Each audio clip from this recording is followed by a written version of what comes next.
এটা হচ্ছে আমি পুরোনো থাল ওয়াশ করব। এটা একটা আঠা আমাদের নিজেদের তৈরি করা, সেই আঠা এটা লাগায়ে পালিশ করা হবে। এটা হচ্ছে ধূপ, ধূপ দিয়ে আঠা তৈরি করতে হয়। একটা থাল পালিশ করতে আধা ঘন্টা 1.5 ঘন্টা লাগে।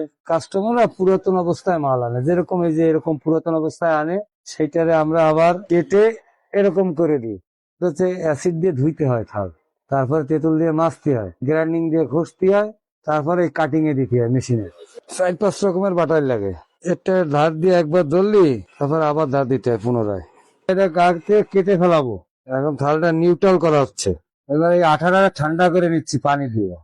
থালটা ঠান্ডা হলে আঠাটাও ঠান্ডা হয়ে যাবে।